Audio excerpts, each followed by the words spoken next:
Assalamu alaikum. It was 2007 and I was held in HMP Prison Manchester, which is a city in the north of England. And I'd been moved there deliberately on punishment to be far away from my family who were in London.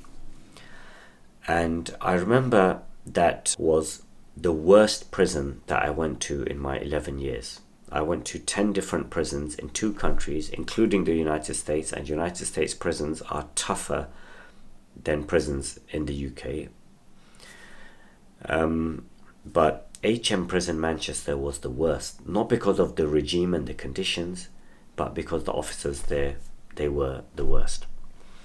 So I remember one time they had this rule that you can only, if you want to speak in a foreign language to your family members, then you have to make an application, you have to book that call, and then they will listen to it, or they'll get an interpreter to listen to it and record.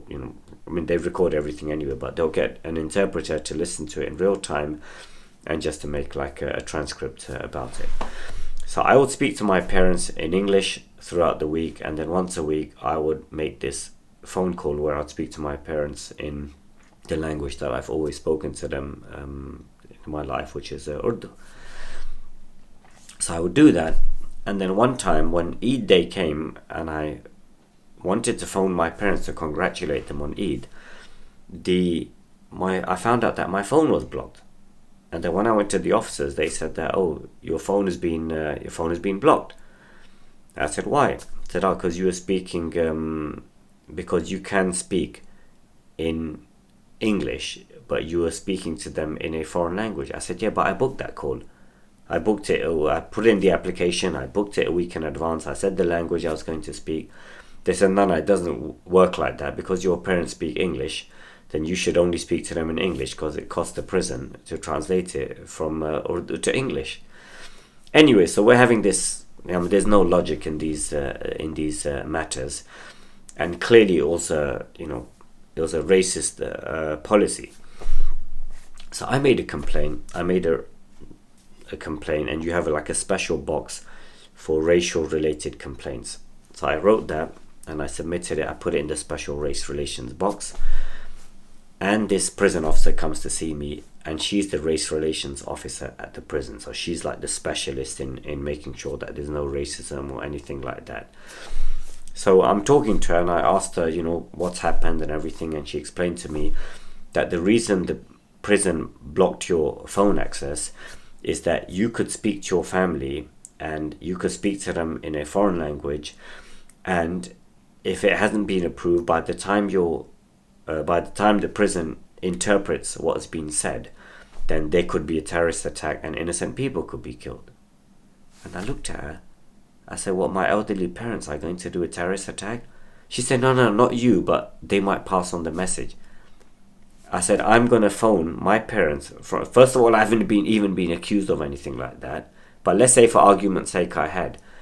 I'm going to phone from a recorded, live monitored prison phone. I'm going to phone my parents and I'm going to ask them to pass on a message to someone so that there could be a terrorist attack and innocent people could be killed. And she was the race relations officer. That was her job. Her job was to help me and to see, to take a neutral view of what had happened. But in reality, people say that often the race relations officer is the most racist officer in the prison. Anyway, so that happened, and I remember that I made dua against her. I went back to my cell, and I couldn't speak to my parents on Eid. They couldn't hear my voice, and I couldn't do that. So I was very upset. I went to my cell and I prayed against her, and I made dua against her. And I remember there's a hadith of the Prophet in which he said that fear the dua of the oppressed, for there is no veil between it and Allah. And in another narration, fear the dua of the oppressed, for there is no veil, no like cover or barrier between that dua and Allah. It ascends to Allah quicker than sparks of light, and Allah replies, by my might and my honor, I will respond to you.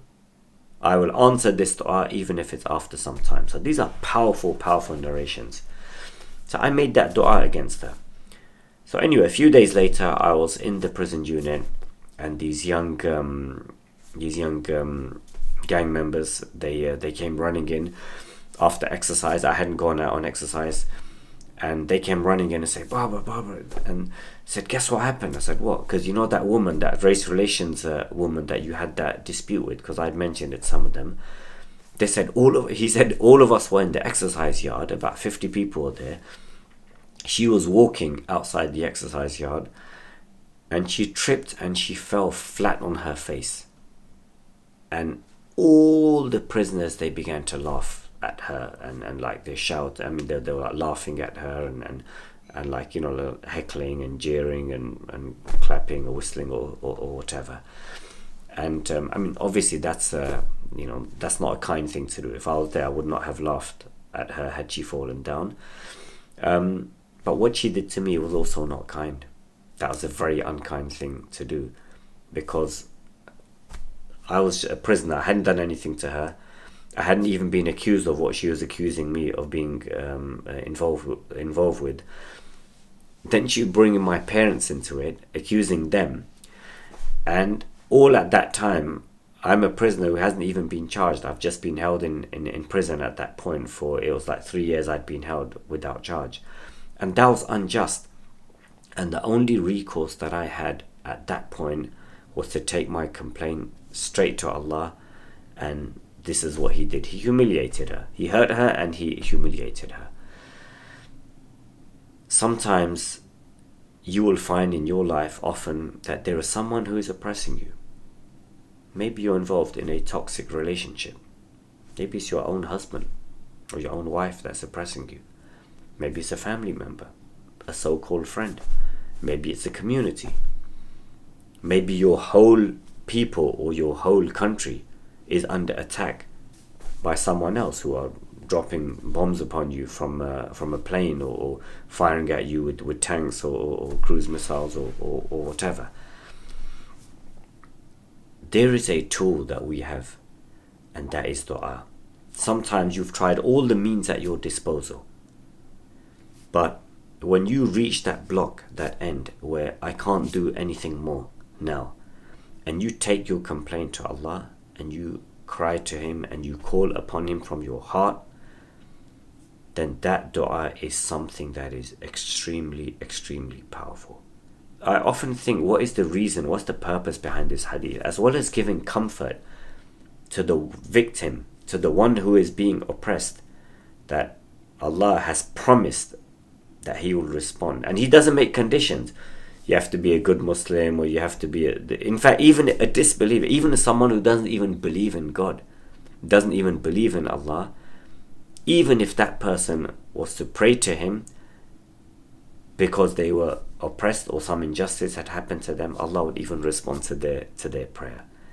So that is a special tool or a special card that all of us have in our pockets. Use those. Use that tool that is in your disposal. And if you are stuck and all the doors are shut, and you're suffering this injustice and this unfairness and this oppression, make dua to Allah, and you will be surprised at the power and at the speed of that response that comes to you. So that was today's story. If you enjoyed this video, please like, subscribe, turn on the bell, and share this video far and wide so that others may also benefit from it. Until the next episode, Assalamu alaikum wa rahmatullahi wa barakatuh.